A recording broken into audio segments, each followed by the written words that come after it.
विदेशी।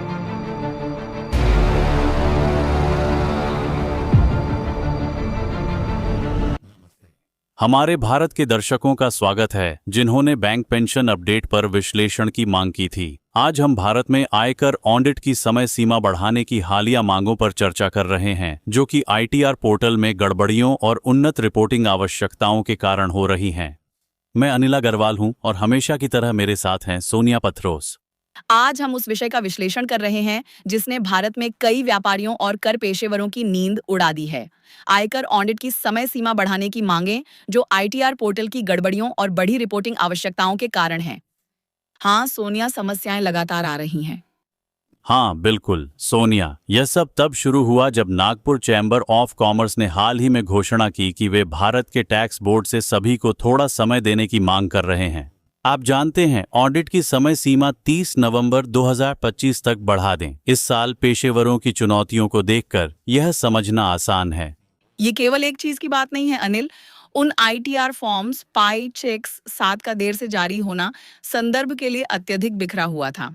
वे फर्मों, LLPs, trusts आदि के लिए हैं और वे सिर्फ अगस्त में जारी हुए थे। आमतौर पर आपके पास सभी अनुपालन और ऑडिट कार्य के लिए 3-4 महीने होते हैं। इस बार समय सीमा 2 हफ्ते घटा दी गई है। ये सच में दुःस्वप्न है। हाँ, और अगर आप फर्म या कंपनी हैं जो वित्तीय विवरण व्यवस्थित कर रही है तो शुभकामनाएं। ये सिर्फ चेकलिस्ट पर टिक लगाने का मामला नहीं है ना?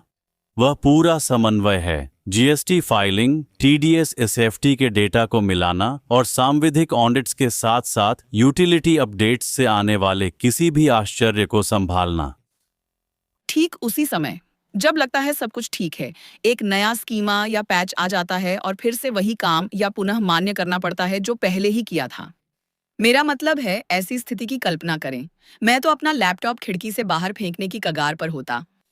बिल्कुल, और आप जानते हैं, इसने मुझे याद दिलाया जब मैंने जयपुर में एक छोटे व्यवसाय की मदद की थी उनके टैक्स सॉफ्टवेयर को अपग्रेड करने के लिए मनाने में, जो उन्होंने काफ़ी शिकायतों के बाद ही माना। लेकिन खैर, आपूर्तिकर्ता आखिरी पल में नए अपडेट भेजता रहा, ठीक कर की समय सीमा से पहले। हाँ, वह संकट याद है। बेचारी मालिक और उसकी अकाउंटेंट बहुत परेशान थीं। सब कुछ फिर से जांच रही थीं। चिंतित थीं कि कहीं कुछ टूट न जाए या कोई फील्ड मिस न हो। मैंने देखा कि भारतीय पेशेवरों को किस स्थिति का सामना करना पड़ रहा है और सोचा कि यह तनाव 10 गुना बढ़ गया है। उनकी समय सीमा और भी सख्त है और बदलाव जटिल हैं। नियामक, यह जीवंत उपमा है। हाँ, यह केवल तकनीक नहीं बल्कि छोटी हुई अनुपालन विंडो है जो गलतियों के जोखिम को बढ़ा देती है। अगर आप दबाव में हैं और फॉर्म्स देर से आते हैं और फिर अंत में जाकर उनमें सुधार होता है तो गलत रिपोर्टिंग, गलती या कोई सूक्ष्म चीज चूकने की संभावना बढ़ जाती है। सभी नई रिपोर्टिंग आवश्यकताओं में इस समय त्रुटियों और जबरन संशोधनों की संख्या बहुत अधिक होनी चाहिए। यह महत्वपूर्ण है क्योंकि यह सिर्फ IHMRC के लिए बॉक्स टिकाने की बात नहीं है। माफ करें, इस मामले में CBDT, पुरानी UK की आदतें, ये कानूनी फाइलिंग्स हैं। इसीलिए एक त्रुटि का अर्थ है दंड का जोखिम, अनुवर्ती प्रश्न और आगे चलकर अदालत के मामले भी। नागपुर चैम्बर्स ने कहा कि लोगों को समय दें, नहीं तो आप अनजाने में अनुपालन न करने के लिए बुला रहे हैं। हाँ, और जैसे कि इतना ही काफी नहीं था, अब तकनीकी समस्याएं भी आ गई हैं। ITR फाइलिंग पोर्टल खैर अस्थिर रहा है। इस साल यह काफी बड़ी समस्या रही है ना? लोग अपलोड विफलताओं का सामना कर रहे हैं, पृष्ठ समय समाप्ति त्रुटि संदेश जो उपयोगी जानकारी नहीं देते, और जैसे ही आप इसे सुलझाते हैं पोर्टल को एक और स्कीमा अपडेट मिल जाता है। तो फिर से शुरू करें। मेरा मतलब है, सिस्टम कुछ साल पहले से बेहतर है, लेकिन यह रुकावट का समय क्या है?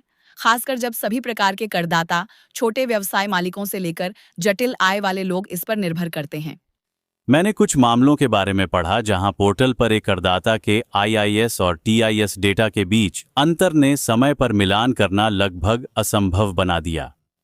कभी कभी लोग डेटा डाउनलोड नहीं कर पाते थे, वे बस लोडिंग स्पिनर देखते रहते थे और उम्मीद करते थे। यह सच में पागलपन है। और कई रिटर्न्स के लिए, अगर आपके पास कई स्रोत, विदेशी संपत्तियां, पूंजीगत लाभ, व्यापार आए हैं, तो आप इसे बस यूं ही नहीं कर सकते। आपको अक्सर मैन्युअली चेक करना पड़ता है ताकि ये पक्का हो कि कोई गड़बड़ी नहीं है। ये सच में परेशानी है। और सोनिया, मुझे याद है, मुंबई में रहने वाली एक दोस्त ने बताया कि उसे डेटा के पन्ने फिर से दर्ज करने पड़े क्योंकि पोर्टल क्रैश हुआ और सेव नहीं किया। फाइलिंग सीजन में आपको 5 साल बड़ा कर देता है। सच में ऐसा ही होता है। मैंने भी इसे महसूस किया जब मैं ब्रिटेन में था। अगर आपको याद हो, कुछ साल पहले यूके के HMRC सिस्टम के साथ जनवरी के अंत में एक अप्रत्याशित रात भर की आउटेज हुई थी। सभी लोग चीजें जमा करने के लिए भाग रहे थे। जनवरी के अंत की समय सीमा करीब थी और मैं भी समय सीमा चूकने के करीब था। मुझे वह घटना याद है क्योंकि उसी साल मैं लंदन से मुंबई शिफ्ट हुआ था, जहां मैं पहले रहता था, और उस समय की घबराहट सच में असली थी। इसे भारत के पीक सीजन के दौरान लाखों लोगों पर लागू करें तो यह पूरी तरह से अराजकता है, खासकर जब हर अपलोड फेल होने पर और भी कीमती समय खर्च होता है। वह लगातार पृष्ठभूमि में चलने वाली चिंता, यह सिर्फ असुविधाजनक नहीं बल्कि थकाऊ भी है। हाँ, और यह तनावपूर्ण भी है। पेशेवर बर्नआउट की शिकायत कर रहे हैं, देर रात तक काम करना, सप्ताहांत गायब होना और फिर भी ऐसी गलतियां दिखना जिन्हें वे नियंत्रित नहीं कर सकते। कुछ लोग कह रहे हैं कि यह उनकी अनुपालन प्रक्रिया पर भरोसा करना कठिन बना रहा है, जो स्वैच्छिक अनुपालन के सिद्धांत के लिए अच्छा नहीं है। आप देख सकते हैं कि यह व्यक्तियों और कर अनुपालन की संस्कृति पर कितना असर डाल रहा है। बिल्कुल, और जब सरकारी डेटा में विसंगतियां होती हैं, जैसे कि एक ही करदाता के लिए AI और टाई में असंगतियां जो आपके नियंत्रण में नहीं होती, तो वह एक अलग स्तर की चिंता होती है। भले ही आपकी प्रक्रिया कितनी भी अच्छी हो, आप हमेशा अनदेखी गड़बड़ी का इंतजार करते रहते हैं, जो आपको पीछे कर सकती है या बिना गलती के परेशानी में डाल सकती है। और फिर इसे व्यापक रूप से देखें, कैलेंडर का दबाव, क्योंकि यह सिर्फ आयकर नहीं है। जुलाई से अक्टूबर का समय भारतीय कर विशेषज्ञों के लिए मैराथन बन जाता है। GST फाइलिंग, कंपनी कानून, कॉरपोरेट मामलों के मंत्रालय को प्रस्तुतियां, क्षेत्रीय रिपोर्ट, धर्मार्थ क्षेत्र के लिए नवीनीकरण आवेदन, सूची बस बढ़ती ही जा रही है। इस साल ICAI, जो कि भारतीय चार्टर्ड अकाउंटेंट्स संस्थान है, ने गैर कारपोरेट संस्थाओं के लिए एक संशोधित वित्तीय विवरण प्रारूप जारी किया है। इसे मत भूलना।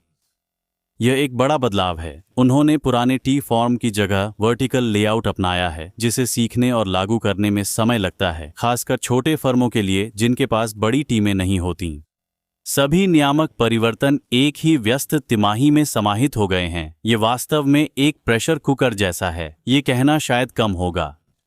हाँ, और यूके में हमारे अनुभव से जब बड़े बदलाव होते हैं, सरकारी सुधार, डिजिटल रोलआउट्स, तो अधिकारी कभी-कभी समय सीमा बढ़ा देते हैं या विस्तार देते हैं। यह सही नहीं है, लेकिन यह इस बात की स्वीकृति है कि व्यावहारिक वास्तविकताएं अहम होती हैं। शायद अधिक न्यायालयों को लचीला होना चाहिए, खासकर बड़े बदलाव के समय, ताकि अनुपालन सिर्फ तकनीकी रूप से नहीं बल्कि वास्तव में हासिल किया जा सके। बिल्कुल, एक संतुलन होता है ना? बहुत ज्यादा विस्तार और पूरी प्रक्रिया अपनी संरचना खो देती है।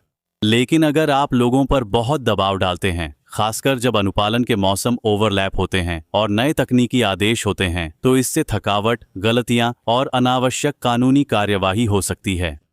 मेरा मानना है कि नागपुर चैम्बर जो कह रहा है वह बस अनुपालन के लिए उचित मौका है, कोई छूट नहीं बल्कि एक सुरक्षा वॉल्व जब तक चीजें स्थिर न हो जाएं। और ये बदलाव सिर्फ लेखाकारों और पेशेवरों को नहीं बल्कि व्यवसायों, चैरिटी संगठनों और अंततः उपभोक्ताओं को भी प्रभावित करते हैं। संक्रमण सही से हो तो सब आगे बढ़ते हैं। जल्दी करने से आप विश्वास को कमजोर कर सकते हैं या लोगों को प्रणाली से बाहर कर सकते हैं। साथ ही आप अनुपालन संस्कृति में विश्वास के संकट का कारण बनते हैं, जिसे बनाने में वर्षों लगे। यह एक अच्छा बिंदु है सोनिया।